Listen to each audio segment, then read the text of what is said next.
Hello and welcome to a beginner's guide / an early game booster for veterans in Bannerlord War Sales. So with the release of the new DLC for Bannerlord, I decided, hey, you know what? There's going to be a couple of new players, right? So I'm going to try and help you out a little bit here.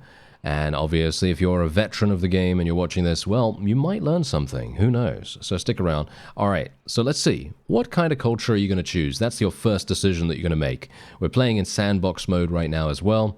That's going to come in handy a little bit more later because we do get the opportunity to choose our age of our character. So, what are the easiest cultures to play with? Well, I'm going to tell you right now. Vlandians, Azurai, there you go. That's it. Anyway, no, we're going to go a little bit more in depth on that. Vlandians, obviously they gain 5% more renown from battles. That's obviously pretty good when you are wanting to level up your clan tier early on. And then once you get to clan tier 1, you're going to be getting 15% more income while serving as a mercenary, which is one of the primary ways of making cash really, really easily. And then obviously you have the Azurai, so this is a bit of a different gameplay strategy. If you want to play with the Azurai, then it's more to do with trading. It's more to do with building caravans and obviously taking advantage of your no speed penalty on the desert. Really makes a big difference there. But apart from that, you do have a 10% less trade penalty. Trade penalty, obviously very, very annoying to deal with, but you can get a lot of perks that will reduce it, and the Azurai do help you out quite a bit. Now, I feel like I should probably mention the Nords as well, just purely because Nords are the new faction in the game, and while I don't necessarily believe the culture is super powerful, yes, it does provide you with additional ship movement speed, so if you're planning on doing any major naval combat or you're wanting to grind away on sea raiders or something like that, then you should probably choose Nords in that case. But from my perspective, for a beginner and or for the easiest possible strategies, I think Vlandia is the way to go, followed by the Azurai and then followed by the Nords. You could also go for Botanians if you wanted to as well, which would give you a 50% less speed penalty while in forests, which is very significant. That is a very, very nice bonus there. But from my perspective, I do think the Vlandians will be the way to go. So we will be picking that for our example character here. Alright, so the next section of the video is going to be focusing on efficiency of focus point spending. Now, if you're a complete beginner and you have no idea what focus points are, well, basically they just increase the learning rate of your various skills. So if you're going to hit someone with a club or something like that and bonk them in the face, yeah, you're going to be getting one-handed skill. And if you have a high learning rate in one-handed skill, you're going to be gaining more skill points when you do the bonking, right? So that's basically how that works. Now, focus points are not respeccable. In other words, once you place a focus point in something, you cannot change its positioning. So if you put 5 points in one-handed and then you decide that you don't want to use one-handed anymore, you can't do anything about it. You have those 5 focus points in there and that's it. Unless you get a mod, obviously, you can use a mod to respec if you like, but in the base game you don't have the ability to do that. So what I'm gonna suggest to you right now, which is a very, very good way of shall we say specializing your character, is working out ahead of time when you're in the character creation screen right here, working out, just having a look, mousing over the varieties of different, perk trees and so on, seeing what kind of perks you personally like the look of, and then choosing those. Because what we're going to do is every single one of these choices on the right side of the screen here that we're going to go through in just a second, these all give you focus points in certain skills. For example, let me just select the top one here. You can see that we're going to be getting 1 focus point to riding and polearms. So imagine I don't want to play a person that uses a polearm. Well, that would be a wasted focus point. A completely wasted focus point. And we want to, if you're trying to be as min-maxy as possible and you're trying to create the strongest character possible, you do not want to waste focus points because they can be placed in something else that would be dramatically so much better. So I'm going to take you through an example character here just so you can get to see exactly what kind of character would be a bit more min-maxy than you might be used to or than you might want to go for. And maybe you want to make it really easy on yourself. Anyway, what we're going to do is we're going to make a character that's good at one-handed, polearms, throwing weapons, riding, athletics, a little bit of tactics, then leadership, medicine, and mariner skill. Those are going to be our major perk trees, right? Those are going to be our major perk trees. So we're going to be looking out for that the entire time. So whenever we're selecting something in the character creation here, it's all going to be down to those specific categories of perk trees. If I see something that, for example, gives us engineering skill or gives us trade skill or smithing, we will not be taking it because that's not efficient. So that means I'm going to be taking riding and polearms here. We're going to take riding and polearms. Let's have a look at what else we can go for. I think the top one is probably what I'm going to go for here. It sounds pretty good. I could go for this, riding and medicine. Riding and medicine sounds pretty good, actually. Let's do that. Riding and medicine sounds fun. Athletics and throwing skill, we could potentially do that. As I said, I am probably going to be a medicine-based character here. Athletics and throwing. Let's do that. There we go.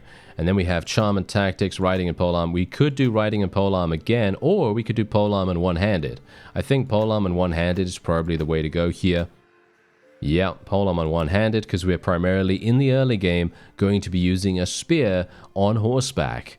That is going to be exceptionally powerful for your first early game battles versus looters, because if you have a polearm and you're on a horse, you're going to be able to outrange your opponent, and you're also going to be able to do big damage. And now, this is another important decision to make.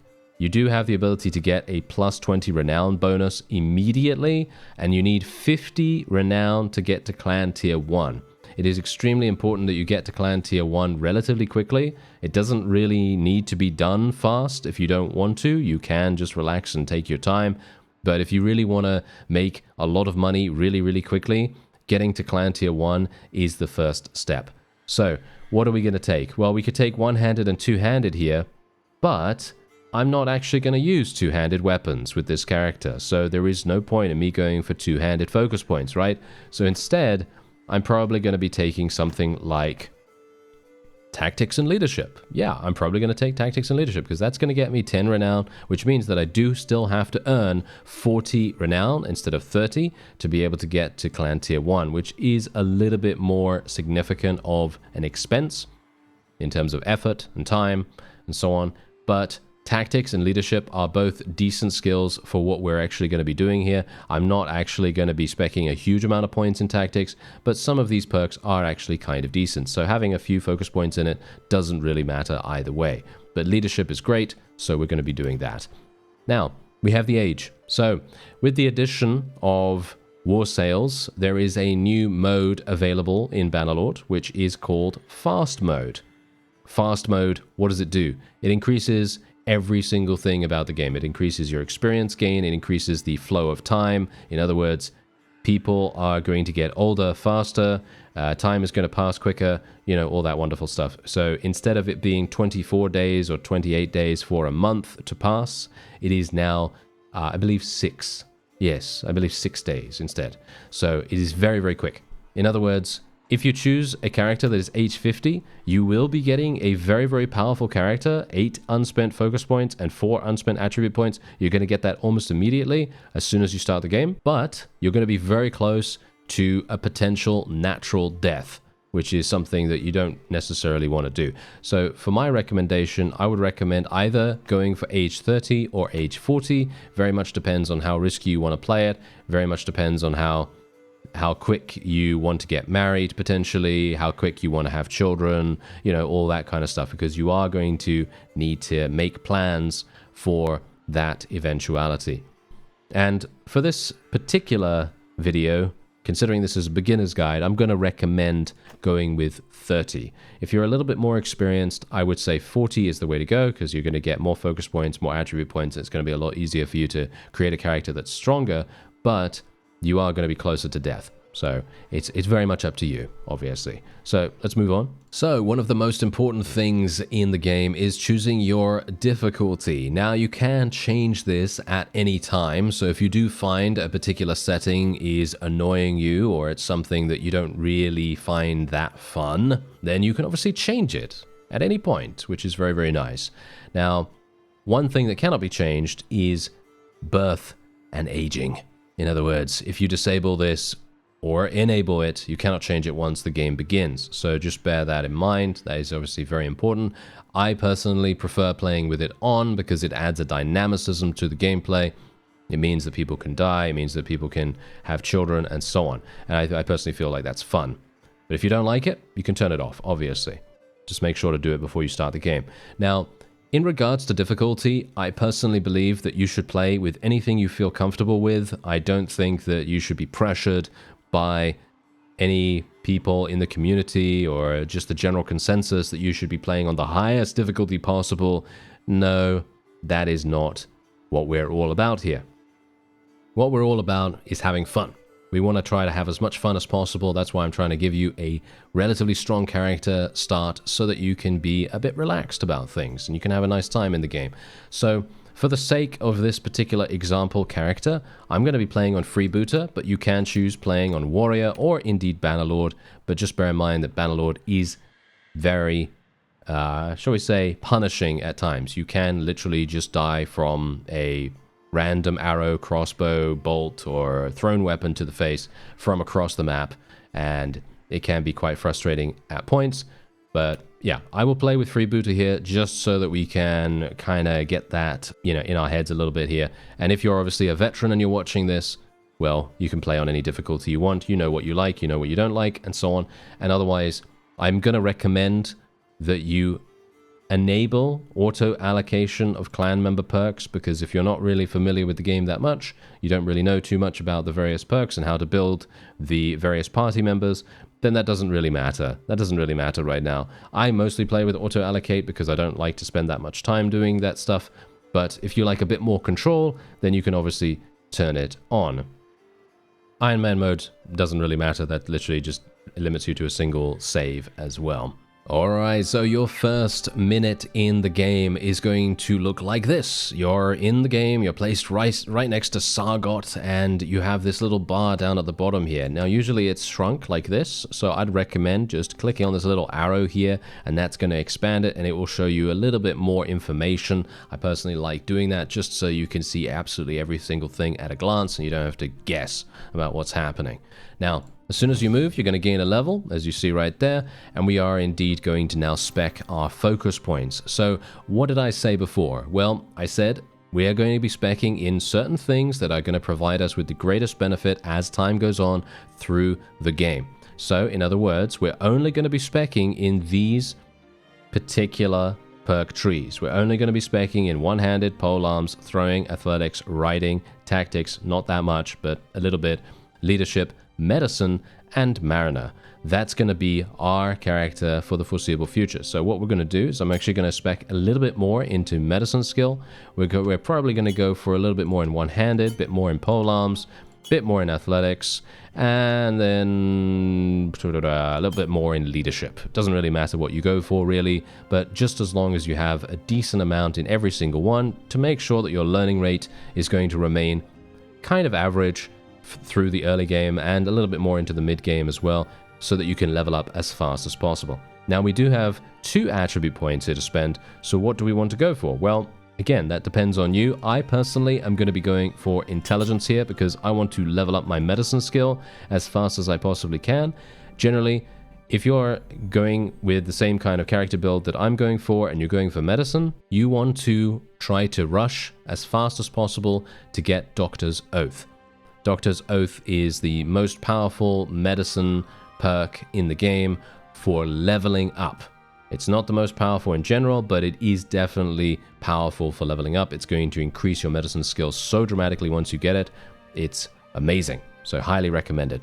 And so what are we going to do now? Well, we're going to go into the little recruit troop screen here, and we're just going to get some people. There is a keybind of A. If you press A when you're in that screen, you will immediately recruit everyone that is available here. So it will just immediately go and put them all in the right side of the screen there, and then you get them all in your army, and it's great. And you just click on confirm, and it's all wonderful.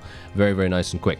And so we can then go over to every single one of these villages. Got to be a little bit careful of the sea raiders and stuff like that. We don't really want to get invested in a battle just yet with any sea raiders. However, the looting and the various other raiders and bandits and brigands that are in the game, they have a hierarchy. So I'm going to show you now what the best bandits to go for, at least initially, are. And then we're going to take a look and see whether we can actually get into a battle. I probably won't show you the battle initially because it's, well, I don't know, maybe I will show you the first battle or something like that. But yes, these are the best ones to go for, at least at the very beginning, when your troops are the worst that they possibly can be. You want to go for looters. If you go for looters, they're going to give you some pretty decent-ish, kind of bad loot. Most of it is maybe going to be an upgrade for you. You might be able to get some armor, maybe a weapon or two. Highly unlikely, but you might be able to find something from that. And then you want to graduate to forest bandits, which are going to be much more dangerous. Just bear that in mind. They will be very, very dangerous for you. Maybe you're going to face some bushwhackers instead. You might get that because they actually level up into forest bandits. So hopefully you're not going to get a huge amount of forest bandits. But if you are, and if you do want to fight forest bandits, they are usually in and around the Botanian territories. So if you want to go over there and fight them, then you can do that. And then we have mountain bandits. Mountain bandits are relatively... Okay, for some reason we're only getting mountain bandit boss. I apparently don't know what they're called. Okay, I apparently don't know what they're called, but mountain bandits can be found in and around mountainous areas. Yes, who guessed it? Isn't that quite a surprise? Yeah, so they're usually going to be around here, usually around here in the Empire territories most of the time.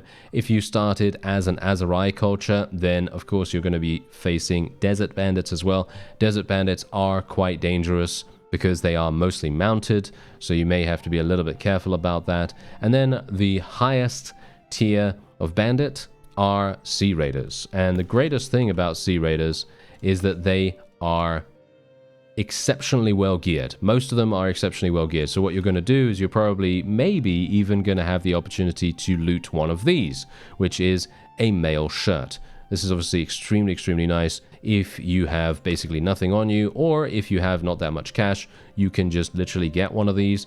If you have some armor, then you can obviously sell it, or if you don't, then that's obviously fine too, because then you can just equip it on yourself, and then you'll have a great time. Now, are we actually gonna... Nope, there we go. Okay, we got a little bit lucky here, because these sea raiders, they potentially could have... they could have actually joined the battle against these looters with us if they were closer. So just bear that in mind. If you are playing the game and there are two bandit parties next to each other, you may want to be careful about engaging upon them in that case, because otherwise they might actually join together and then everything is going to go belly up and it's going to be very, very difficult for you to win that, at least at the very start. So, if you pick the same character that I have right here, then you're going to start with a spear, and you're going to start with a very, very slow horse. So the best course of action to take is to try to weaken the opponent as much as you possibly can before your troops do any damage to them. So, for example, what you want to do is you want to do a little bit of thrusting at the opponent here. I'm going to just try to do some very glancing blows. I'm not really trying to get any kills just yet. All I'm trying to do is weaken them. That's it. I'm just trying to weaken them. Bear in mind, if you have spec like I have, then obviously you're going to be gaining some pretty decent experience here as well. And also bear in mind, if you are indeed getting kills, you will be gaining more experience than if you were to just hit enemies. So if you just hit them, you'll get 1 to 2 skill points every single time you attack them, most of the time at low levels.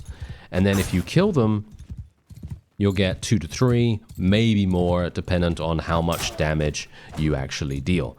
It depends on how much damage you're doing, depends on if you can kill them, and so on and so forth, how much experience you're going to gain. As you can see here, though, we do seem to be doing a pretty good job. I'm not getting hit that often. Our character has just leveled up, which is very nice. That means we gain another focus point and, well, unfortunately not another attribute point. Attribute points will come to us every 4 levels. And focus points will come to us every single level.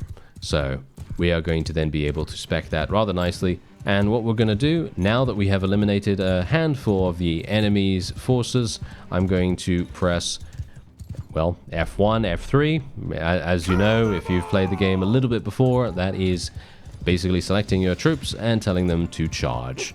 And once you've told them to charge, they will immediately go and charge themselves in, and hopefully they'll split off like we've just gotten here, and my forces should have a pretty easy time of dividing and conquering the opponent. And if not, I'm just going to interfere a little bit here and do some damage to some of them.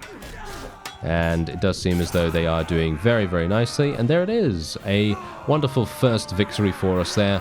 And we actually managed to potentially capture a couple of people. We got 2 renown for that as well. Obviously, bear in mind, because we are a Vlandian, we are getting a little bit more renown every single time we win a battle. So otherwise, now we have our first big decision to make when it comes to our recruits. What do you want to actually build in terms of your composition? What army do you want to build? It all depends on you, basically. You don't really have to go for anything in particular. Most of the time, every single army type is viable in some way or another. But just know this, Vlandia is known for their cavalry and for their crossbowmen. That's basically it. So if you are planning on going for crossbowmen, I'd highly recommend going down the seasoned seafarer route and going for some of these Vlandian Nauta, because the Vlandian Nauta, they are going to be exceptional on the ocean waves. And if you want to do any kind of naval combat, then that's going to be imperative for you. Every other Vlandian unit does not have a benefit to being on the ocean waves, so they are going to be much better at land battles and so on. But I personally am, for this beginner's guide, going to be focusing on Vlandian Nauta. I'm going to be going for those as fast as I can, because they will provide us with the strategy, or shall we say the means to complete the strategy that I really wanted to show you as a beginner, and potentially if you are wanting a little bit of an extra strategy to use for yourself if you're a veteran. So we are going to be leveling up our Vlandian Levy crossbowmen right there. And we also have a couple of looters. Obviously, we're going to take those prisoner. And indeed, we do have a couple of extra pieces of loot, and we can just equip those however we like. These things are obviously not going to be exceptional or anything like that, but that's fine because we can actually sell the pickaxe. Look at that. We can sell the pickaxe for 256, which is pretty decent. That's not too bad. Now, we are disorganized. So what is the disorganized state? Well, the disorganized state happens when you exit a battle or a siege or any other particular decisive action. And what that's going to do is that will slow you down dramatically. And it will also slow down enemies as well. So if they, for example, let's just say that this guy is an enemy of ours. He isn't right now, but let's just say that he is. And he decides to raid this village. When he's raiding the village and when he's going to be exiting, he will be disorganized. And that means you can catch up to him if you want to fight him, and you can engage him that way. We are disorganized at the moment, which means that we are moving 1.56 slower. We're also in a forest, so these sea raiders have every possibility of catching up to us. However, this is another thing that you want to take into account. Any friendly vassal that is nearby, I'm talking about Mr. Romand here, he's traveling to Talavel Castle, which is just here, but I don't need to worry about this because all I need to do is stick next to him and all of these bandits will run away from our position, as you can see right there. And even Voleric is coming in to help us out too. Okay, so I've just gone into a handful of battles. I'm not going to show absolutely every single thing because, I mean, you've seen one battle, so you probably know how to fight them. Otherwise, we are going to then just literally gain all of this loot.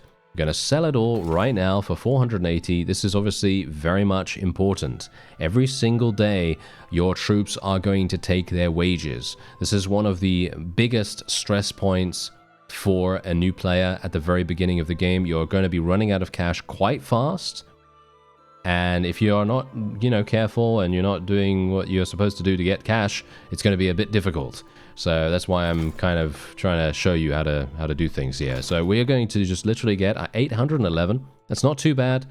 Could be better, but yeah, it's okay. We're going to buy some olives here as well, just because I am running out of food a little bit. As you can see, I'm only 4 days. I only have 4 days worth of food. That's not particularly good. Got 7 days worth of food. I guess that's going to have to do for now. And we also have some prisoners to ransom. So we're going to ransom some prisoners. If you do have roguery skill or you have some focus points in roguery skill, then that's obviously going to be a lot easier for you to deal with. Otherwise, we now have some perk points to spend. So, well, clearly, this is all to do with common sense now, so take what you want. So if you're playing on horseback primarily, then take cavalry. If you're playing on foot, then take pikemen. Very, very easy, right? And then otherwise, we are going to then be taking nimble steed, because that's going to provide us with plus 30 riding skill to troops in our formation. It's going to be very, very useful for us later on down the line. And I do personally prefer having 10% additional maneuvering speed, or maneuvering in general, with our horse. I don't really like charge damage that much. However, this can be very, very powerful later on down the line if you decide to spec into riding skill and you actually get Way of the Saddle, for example. Way of the Saddle is obviously the max level perk, and it's going to take quite a while to get there. But if you do have that and full speed, you'll do quite a lot of damage. You'll do quite a lot of damage. But for the early game, I will be taking Nimble Steed, and we also have a focus point to spend. So what are we going to spend it in? Well, for me personally, I'm going to spend it once more in medicine. Medicine, as I say, is extremely quick to level up when you get to 75, but before that, it is quite slow. So I want to try to maximize the speed of that as much as possible. And it will also be of much benefit to keeping your troops alive and making sure that they actually level up in short order. So the next thing we should probably speak about is quests. So quests, or tasks, they are available from a variety of sources. They can be given by lords, they can be given by towns, they can be given by villages. And generally, what you want to try to do is look out for the ones that provide you with the most benefit for the least amount of effort. If you can get that, then that's great. For example, let's just say that you get the Deliver the Herd quest. If you see a Deliver the Herd quest, make sure to always take that in the early game as long as it isn't too far away. If you see that there is a Deliver the Herd quest and there is a town and it takes you all the way across the map, super, super far away from where you start, you might not want to do it because it might be a bit too dangerous. But Deliver the Herd quests are usually the most profitable for the amount of time invested, and generally for the early game, it is amazing. However, I'm not lucky enough to get one of those. Grain seeds. I could actually give this guy grain seeds. Okay, yeah, let's actually do that real quick. Okay, so this guy, he's going to give me 570 for 30 grain. Wow, okay, that's actually kind of expensive, actually. Anyway, we're going to go into this battle right here. I've just been auto-resolving against all these guys. Generally, it's not a good idea to auto-resolve too much early on, because there is one very, very big rule that you have to bear in mind. The rule is this: it does not matter whether you lose any of your troops. For example, let's just say that you get defeated and your entire army is destroyed. And let's say you are taken prisoner and you're thrown in prison, and it's absolutely terrible, right? You're going to feel terrible about that. Actually, no, you shouldn't. You know why? Because every single action you take in the game is going to provide you with some kind of experience, and that is your main investment. Every single time you gain a perk point, every single time you gain a focus point, every single time you level up any of these things, that is all power that you will use to overcome any resistance that you have had in the entire experience of your campaign. So it's very, very important that you just think about that. Think about that. Anytime you get defeated or you have a setback, that does not matter in the least. It is all to do with the investment of your character. That is the most important thing. And we are going to be buying 30 of these. Okay, so let's see. How much do I actually have right now? Let's actually see. I have 23. Wait, let me just see how much I'm actually getting. Okay, so I have 23. Let's get 33. There we go. So I'm going to be paying 690. That's kind of unfortunate, isn't it? However, because I just looted those guys, I can actually sell the date fruit for 146. So I'm only paying 544 now, which is kind of decent. I now have enough to be able to complete the quest, and we're going to return to Chornad and do that. This is technically not the greatest task to do. I'd highly recommend looking for something else if you're actually planning on it, because you may not have some date fruit to sell, because in my case I did actually have that. And there you go, we're going to give him that. We do gain a significant amount of charm skill from this, so if you are speccing into charm skill, which I would probably recommend doing just for the sake of getting self-promoter. Self-promoter is one of the better early game perks if you're deciding on doing a bunch of tournaments. Tournaments are places where you gain some renown and gain some money for betting on yourself in gladiatorial combat. So it can be very, very lucrative as well. Alright, so I actually got really lucky here. We were about to do the extortion by deserters quest. Now, this is generally something that you want to do a little bit later on when you have some higher tier troops, but I thought I might be able to bait one of the vassals nearby into this particular engagement, and that's exactly what happens. So what we're going to do is we're literally just going to auto-resolve against this. As you see, we level up our medicine, tactics skill. We gain a very small amount of renown because my forces are obviously not really contributing too much to this battle. You see, we only earned 6% of the loot, and, well, this is actually really good. Look at what we just gained. We gained 2 horses. This is extremely, extremely powerful for us right now, just purely because getting a new horse early on makes a huge difference to your overall speed, especially if you're using a spear like I am. And indeed, if you're not using a horse, or if you don't really care about the horse, you can obviously sell it, or you can use it to increase your overall speed on the world map. Very important, because you obviously want to make sure that you're not getting yourself caught or murdered by pretty much everyone in existence. So making sure that you're really, really fast is the way to go. So otherwise, as you can see, there you go. We completed this very nicely. We're going to get 1,200. I'm going to take all of the money. We could say that we're only going to take half and we could increase our relation with him a little bit further, but I'm going to take all of the cash because I don't really mind about the relation with him at the moment. Here it is, the holy grail of tasks, and we're going to be taking this. Oh yes, this is absolutely fantastic. You will always want to look out for something like this. Unfortunately, he is asking us to deliver sheep, which is not cattle. Cattle would be so much better. He would basically pay you, I believe, double the amount. So if you're getting 900 for sheep, you get 1,800 for cattle, which would be amazing, but unfortunately he's giving us this. Now, we do have to travel all the way over to Epicrotia, which is extremely far away, as you can see, but hopefully we're going to be getting there in not too long. I do have a little bit of extra cash here because I did sell a couple more pieces of loot, and yeah, we're not doing too badly right now. We're not doing too badly. All we need to do is just make sure we're keeping an eye on our wages. We want to make sure that we're always on top of that, because if we start running out of cash, our morale is going to plummet extremely quickly, and then the morale plummeting will cause our forces to start moving slower, and we'll have big issues moving around on the map, and that's going to be extremely harsh for us. Now, I do have to be a little bit careful about the deserter parties in this region. Alright, so this is actually a really good opportunity for me to show you something else. You do not need to fight every single party that you come across, and it's highly recommended that you don't. Because if you are, for example, like me, and you're in a situation like this where your forces are probably not up to scratch to fight against an opponent like this, what you can do is you can go into the barter screen.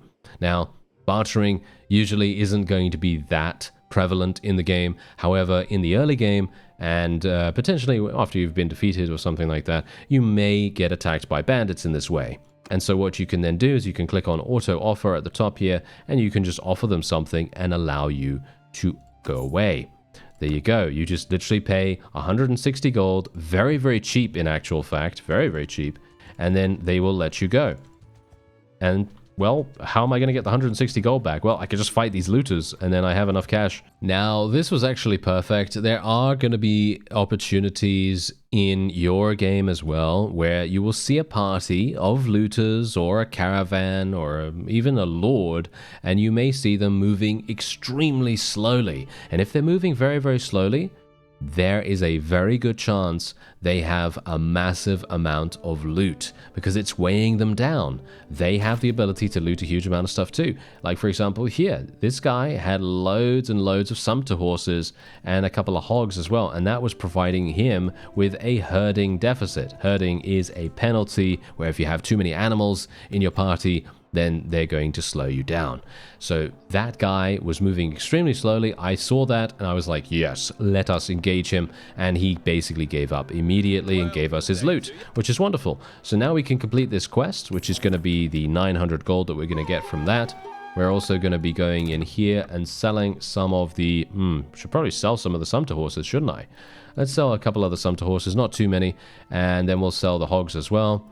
And we'll get a little bit of fish just to increase our steward skill potentially a little bit more. And then we can otherwise sell our prisoners too. Now, is there anything else? Ooh, an army of poachers. Probably not going to do that quest. Don't think I have enough people for it just yet. But we do now have a couple of extra perks to spend. So if you're copying me or if you're playing alongside me and you're choosing the same kind of things that I'm choosing, for example, medicine skill, preventive medicine is the best perk in the entire game. One of the best perks in the entire game, maybe even the best, I don't know. But preventive medicine, very, very nice. Highly recommended. Self-promoter, very, very recommended. At least in the early game. And then day traveler, if you're getting scouting skill, we really want to get day traveler. That's the way to go there. And then otherwise, I will be speccing another point into medicine skill. Pretty obvious, isn't it, by now? And otherwise, I am going to be making my way over to Omor at this point. We now have 3,700 in cash. I'm not really doing anything specific, anything really, really special or anything like that. I'm just playing very, very solidly, not getting myself embroiled into any major-ish battles. And I'm just taking care of number one. Now, another very, very nice tip is to participate in trading. Trading is something that I personally really, really love. I am a big fan of economic exchanges and generally being able to manipulate the market in certain ways as well. That's obviously a little bit more advanced for this video, so I'm not going to do that. But what I am going to tell you is whale oil is apparently amazing. I'm gonna buy a bunch of this. This is gonna be 1,600. I might be a little bit overzealous here, but if I can go back to Epicrotia and sell this whale oil for a massive profit, then this is definitely going to be a very, very nice trade route for us. Obviously, you need to make sure that you can produce the whale oil in some town or another. It might very well be the case that the only whale oil that particular town gets is from a convoy or from a trading caravan or something like that. But I'm betting that we are going to be able to sell this for a significant profit. If that is the case, then I'll be very pleased. Yes, indeed. There you go. Look at that. We bought it for, what was it? 400, 500. It was actually starting at 200, to be honest, but we are going to be selling this for 750. Obviously, the price depreciates very, very fast, but we spent, what was it? 1,600 on this, I think? 1,600, and now we have sold it for 2,600. So we gain a profit of 1,000 gold, which is exceptionally good. We also gained, as you see right here, 20 trade skill points. Very, very nice. Obviously not yet at 25, which is a bit unfortunate because we would like to get that first initial trade perk. Now we have the potential for something else very nice. I've just purchased 7 pieces of fur at this village. And villages generally tend to have lower prices most of the time. It's not always the case. Not always the case, but quite a lot of the time, if you see a village that specializes in something specific, for example, let's just say that they specialize in furs, like that one does, then they're more than likely going to have a lower price than the surrounding towns and other villages for that particular item. And so, ooh, very nice. Okay, this is great. So what we can now do is we can come here and we can sell the furs, hopefully for a very, very big profit. Now, this is one of the new additions to the game with war sales, which is a random event. These random events are rolled every single time you do something like go into a village or go into a town or go into a castle or start a siege or anything like that. And as you can see, as you come into town, the merchant Andrasa the Tanner makes you an offer. Local merchants are on edge, awaiting an incoming caravan from Throndalag. If you claim that you found its wreckage looted by bandits, the prices of goods would rise considerably. He offers to pay you 1,000 dinars, in addition to whatever extra you can make by selling your own wares once the prices rise. That's obviously fantastic for us, isn't it? Because we're just going to be selling our furs, so 10% increase, that's going to be great. And indeed, we can get additional cash by being a little bit underhanded here. So for example, you can see here, we can say, you'll swear up and down that you saw the wreckage, damaging your reputation, but demand 2,000 dinars instead. And indeed, I am going to be selecting that. That makes the most sense for me, so I'm going to be doing that. We want to try and make as much cash as possible. It's very important for the early game strategy that we're trying to make happen here. We want to get 2,000 in cash. That sounds great. So there you go. We do end up losing our calculating trait, which I don't really mind too much about, and we're getting a little bit of extra skill points in trade, but we got 2,000 gold, and that means that these prices are now going to be, whoa, yeah, they're going to be insane. As you can see, 831, 685, 600, 500, 500, 400, 400, 4,000 gold from the furs, and look at that. We've now leveled up. We gained 8 skill points in trade. This allows us to get either appraiser or wholesaler. It very much depends on what you want to go for. If you're going to continue doing the kind of trading that I'm doing, then it's probably a good idea to go for wholesaler. Or if you want to start to transition to going into doing more battles and things like that, then you probably want to do appraiser. I'm going to do wholesaler because I'm doing a lot more trading in terms of trade goods at the moment. And we're also going to be going for combat tips in leadership. Now, we finally leveled up and got our first attribute point as well. And I'm going to be speccing that into intelligence. It's highly recommended to spec into vigor and endurance a little bit more.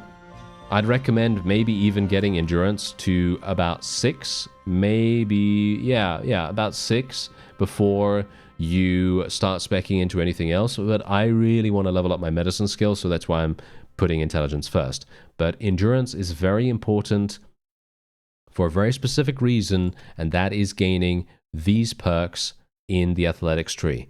You want to get durable and you want to get strong. Both of those are amazing value for what they give you. They will give you 1 vigor attribute and they will give you 1 endurance attribute.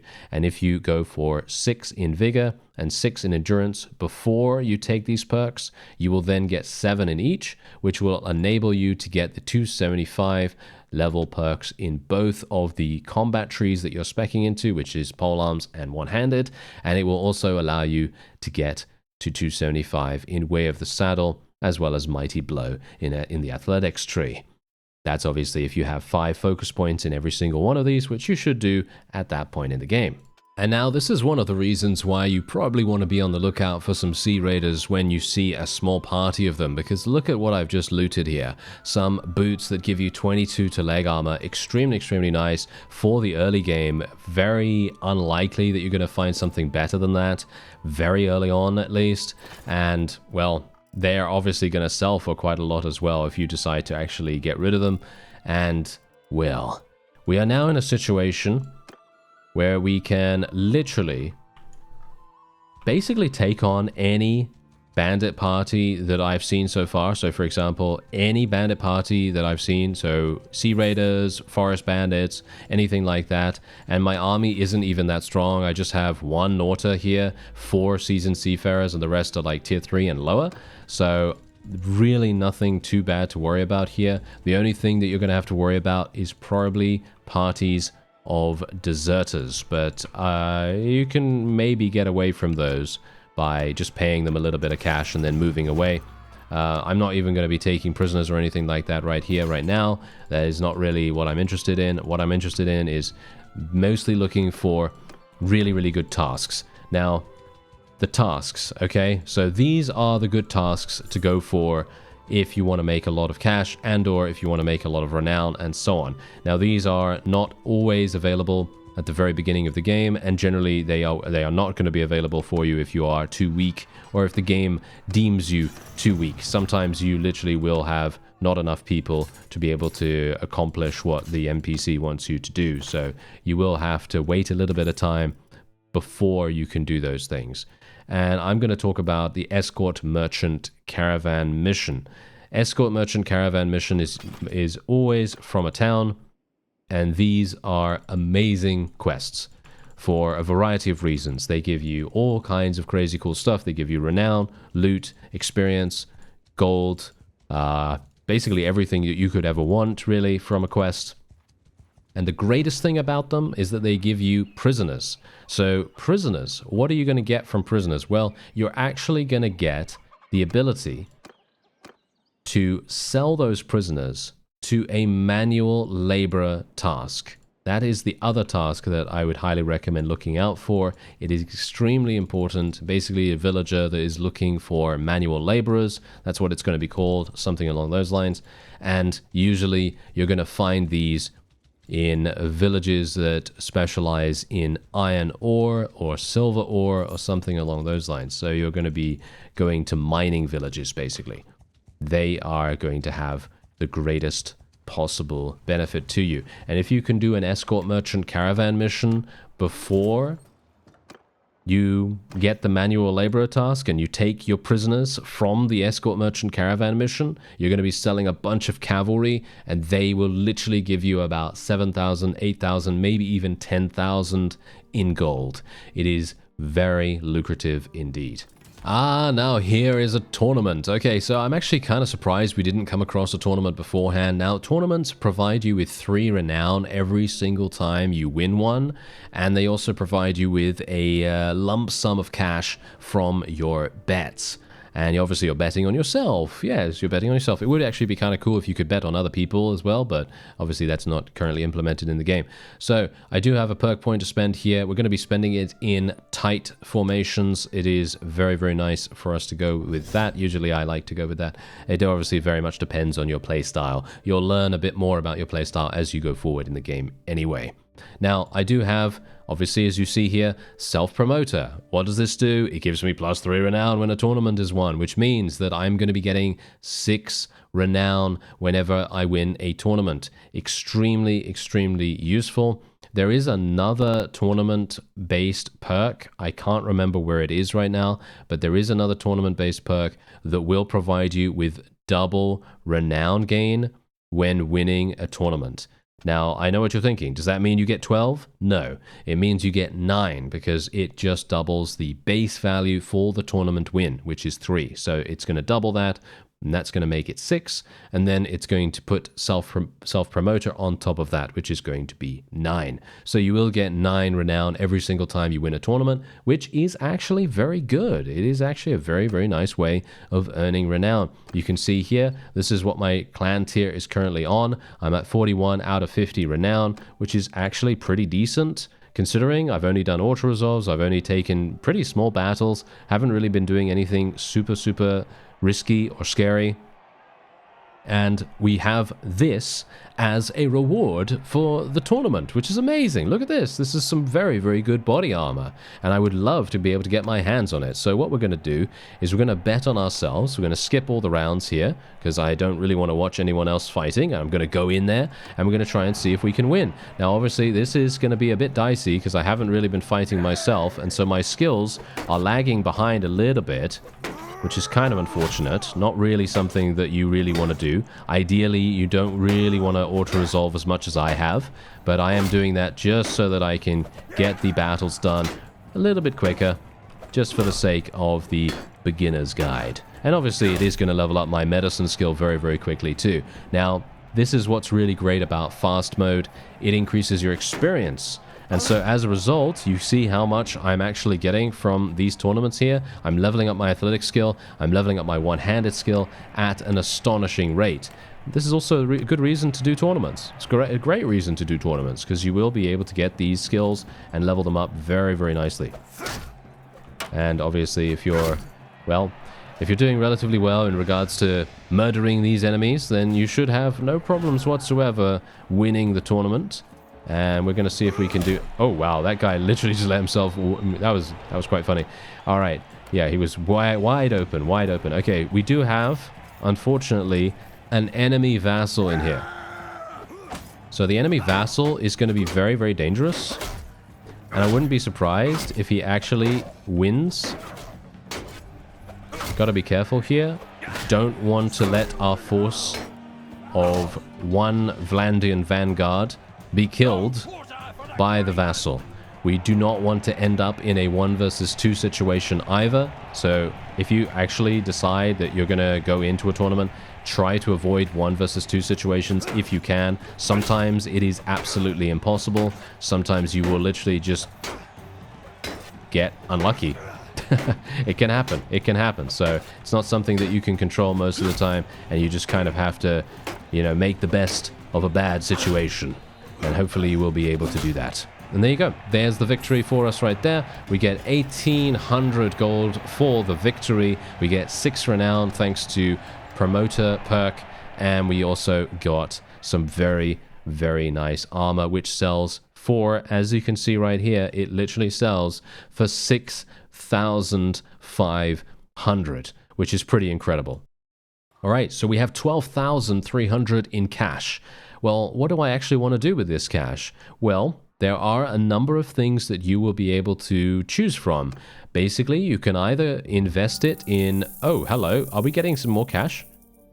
No. We are getting 2 packs of fur. We could get 5 renown.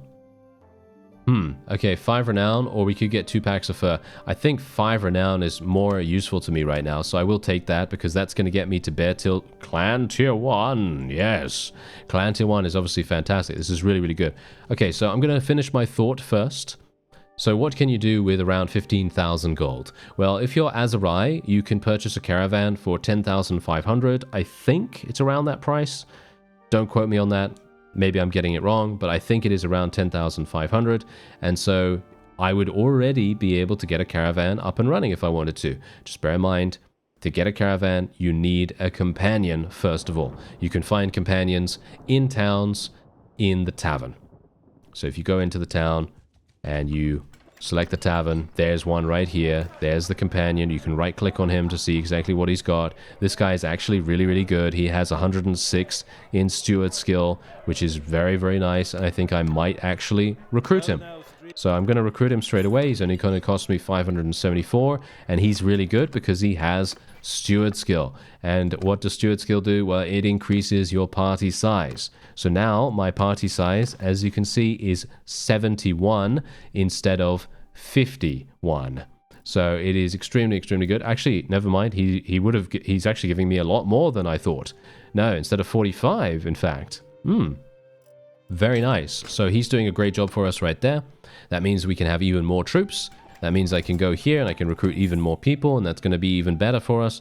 And yes, so that's basically what you can do with companions. You can either set them up for party skills like quartermaster, scout, surgeon, engineering. Obviously, surgeon is me. I'm not going to be letting anyone else do that because I want to level up my medicine skill as fast as possible. Engineering is used later on in the game when you're starting to do sieges, and scouting is very, very useful in general, and most companions will probably be relatively good at that, so you don't really need to worry about it. But I would highly recommend trying to focus on getting a companion that allows you to increase your steward skill, or someone that will be assigned as the quartermaster, in other words. Now, apart from a caravan, you can also do something that I personally would recommend, and I'm going to show you that, but not just yet, because we don't have enough money, so stay tuned. And now this is the next part of the strategy, or shall we say the next stage of the strategy. Basically what you want to try to do is you want to try to earn as much money as possible, right? You know, just so that you can keep yourself afloat until you have maximized your troops, trying to level them up as fast as you possibly can, trying to get them as high as possible, trying to get you as high as possible, and just making sure that you're as powerful as you possibly can be. That means with gear, with skills, and obviously with the upgraded troops. So once you've done that, and you're clan tier 1, you want to go and speak to a vassal of a particular faction that you'd like to join. In other words, you want to make sure that you like these guys in a way, make sure that you like what they're doing, make sure you like who they're at war against, and so on. And what you want to try to do is you want to go, there is something I'd like to discuss. I would like to enter the service of person that is the ruler of that particular faction.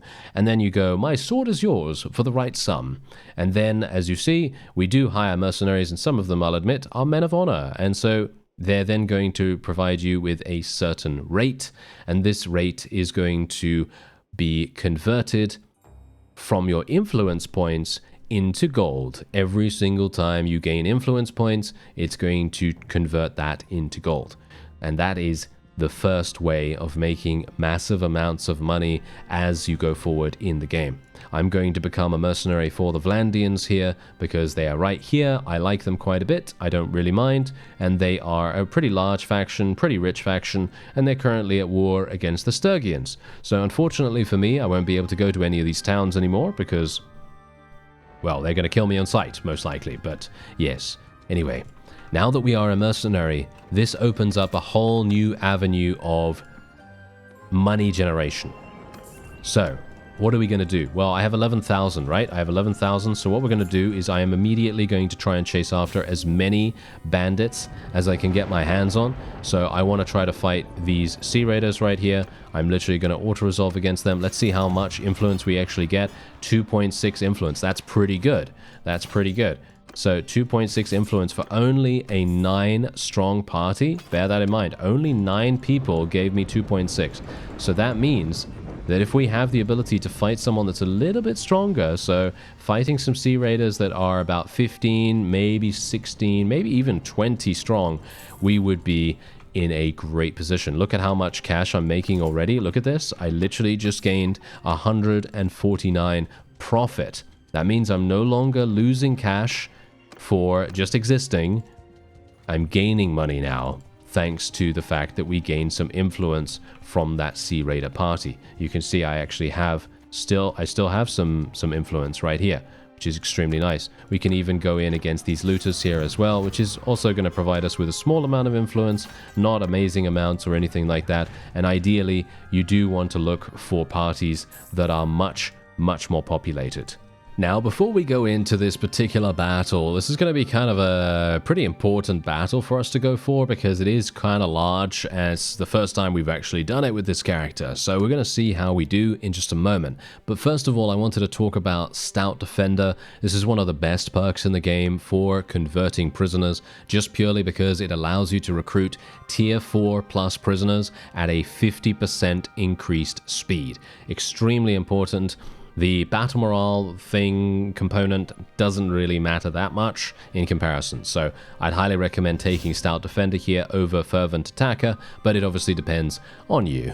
You know, it's your own personal preference there. But we are up against a caravan here, and I'm actually going to be going into the battle against them. This is going to provide us with some significant gains as we try to achieve victory against them with minimal casualties. We do have huge amounts of archers, and so I'm going to try and make the most of them. There is the wonderful victory for us, and look at that, 11 influence. That's what we wanted, 11 influence. We're obviously getting some wonderful renown as well, and what we're going to do is we're just going to continue leveling these guys up. As you can see, I now have 19 of these Vlandian Norta units. They are extremely good. They are going to be very useful for us as we go forward here. And indeed, look at what they had. They had 750 cost fur is amazing. I'm going to be taking all of that, and we're probably going to be going over to Caravan Seth. I think we can probably sell it there for a decent amount. Okay, yeah, we're just going to sell all of this. I don't really mind about the prices too much here. For the other things, and we'll sell the cow and the sheep. Look at this. We're getting 7,500 just from a Sturgian caravan raid. Very useful, and indeed definitely something you want to look into if you're planning on becoming a mercenary. Anyway, you might as well take advantage of the fact that caravans are going to be all over the place, and if you see some enemy ones, you might as well go for it and try to defeat them. And yeah, you can see here that it obviously had some dramatic effects in regards to giving us so much cash right now. And indeed, yeah, the fur is not that good here, unfortunately. The fur is not that good here. So yeah, Dunglanis would be very good to sell it at. And I think I will probably go back there in just a second and sell it up there. Going into any naval battle is going to provide you with so much extra money. It is actually insane. I'm going to show you exactly how that works in just a second. Shall we get a Western Galley? We could get a Western Galley. We could get a Berlin. Could get one of these. It's not that protective. Not a big fan of that. I think a Western Galley is going to be my best bet here. Or a trade cog. Yeah, not a terribly big fan of any of this stuff, actually. So I think we'll probably... Yeah, we'll go for the Western Galley. I think that sounds pretty nice to me. Good, good. And we'll set sail straight up. Yeah, there you go. You could get some upgrades, by the way. You could get some upgrades if you wanted to. I'm not going to do that right now because I'm just going to focus on finding some opponents to fight. And we found one. Oh yes, we found some Sea Raiders. So these parties of Sea Raiders are going to be much more dangerous than we fought on the land. And that's because this is their natural environment, of course. So the first thing we want to do is we want to make sure our oars are working. We want to look at the wind speed. Unfortunately, the wind is in our faces at the moment, so it's not really going to help us that much, unfortunately.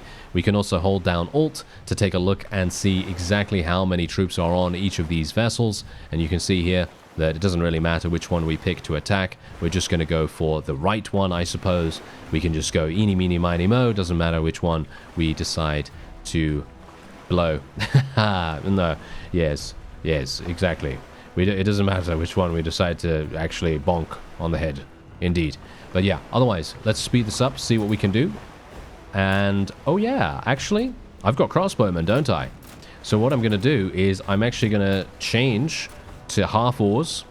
If you use half oars, that means that half of your forces are going to get off the oars, and they're then going to start shooting the opponent instead of being on the oars. I'm actually going to go off both.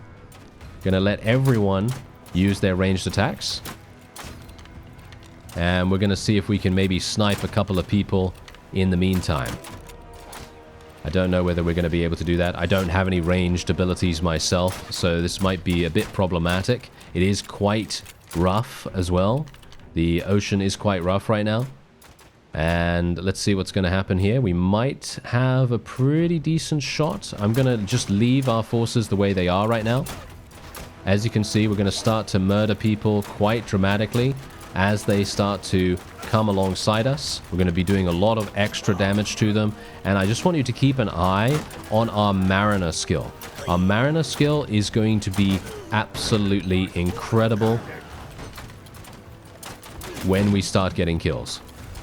Which should be roundabout, well, roundabout now. Roundabout now. Let's jump. Yeah, that did not really work out, did it? No.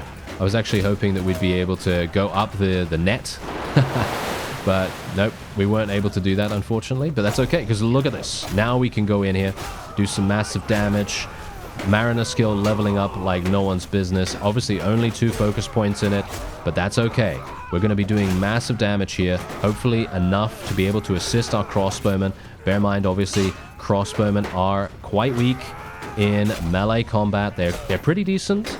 They're not as bad as regular archers, but they will be weaker than if you were to take a full band of infantry here.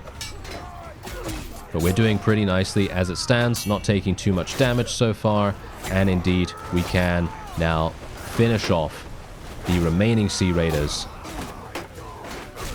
And we should be... Yep, we should be okay to turn around and actually deal with the others. Because obviously we have 3 ships of Sea Raiders to deal with here. And I think our initial bombardment of the enemy really made a big difference to our overall success chance here. And as you see, there it is. We got to 53 in Mariner skill. As I said before, Mariner skill is one of the best things that you can take when it comes to naval combat. Very, very powerful indeed. Now we do get more level ups here as well. Very, very nice. I can even convert some Sea Raiders to our side if we want to. And look at the amount of loot. Look at the loot here. We're getting super, super hardcore amounts of loot. Extremely nice. Going to sell for a massive amount. And now we also have the ability to capture one of their ships. This is extremely important for the strategy. Like I said, this is one of the best ways that you can make cash early game. Because what you're going to do is you're going to capture this. You're going to go back to a nearby town. The closest town for me is probably over here, or Ostrakan, I guess, one of those would probably be the best. So first of all, before we do anything else, we're going to be speccing a little bit here, and I'm going to be going for Fury because weapon handling on foot is very important when you're in naval combat most of the time. We're also going to go for swing speed, one-handed weapon swing speed. That's really nice. We're also going to be going for Pirates Prowess. You can see here that you're also going to be gaining plus 30% loot from defeated merchant convoys. So if you're being a pirate on the ocean waves and you're stealing things from merchant convoys, this is an amazing perk because it also obviously provides you with weapon handling, and that makes it even easier for you to murder people. So it's really great. Then we're also going to be going for shield hit points. That's obviously fantastic for a variety of reasons, defensively as well as offensively for your crew. And we're otherwise going to be getting another point in Mariner skill here, and we're just going to be continuing to level that up. There you go. And so we are now here. And what are we going to do in Ostrakan? Well, we have our ship. I'm going to repair it. So first of all, we're going to repair that. We're going to be gaining bosun skill for this. We don't have any focus points in bosun skill, which is a little bit unfortunate for us, but that's okay because we're still going to be getting 21 points in bosun skill. If you had spec'd one focus point in this, you probably would have been able to get to 25, which would have been pretty nice. But bosun skill isn't that important, in my opinion at least. It does reduce your ship's received damage, but I've never had a ship sink in my entire time playing so far, so I don't think you really need to worry about it. But the reason why we repair the ship is to gain bosun skill, and then the secondary effect is to sell it for 4,500. So we sell it for 4,500, and boom, there we go. So we gained bosun skill, we gained experience, and we also had the ability to then sell the ship after the fact and gain a significant amount of cash. Apart from that, we now also have the opportunity to sell all of our ill-gotten gains from the Sea Raiders, and you can see here we're going to be getting about 4,100 from that, as well as any other stuff that we could potentially sell, like the grapes and stuff like that. But yes, so look at how much we have gained already. I think we had about, what was it, 7,000, 8,000, I think, after the purchase of the ship, and now we have 17,000. Bear in mind, of course, at the same time, you are gaining influence every single time you do battle and win against these Sea Raiders. It is extremely, extremely lucrative to do that. You can also then go into this tournament right here if you so desire. There are so many ways of making massive amounts of money now that we are clan tier 1. And we're almost halfway to clan tier 2. Pretty nice. So if you've kind of gleaned a little bit about this, early game strategy, then I am very, very pleased, and I hope that you're going to have a great time in War Sales in Bannerlord. And if you have any questions, and if you have anything else that I haven't particularly covered, any questions that you need to ask, by all means, put it down in the comments, and I'll see what I can do about answering them. And otherwise, I hope you have a great time in the early game. This is, in my opinion, the best way of making cash, and it's the most fun, in my opinion, too. I thank you very much for watching, and I'll see you next time.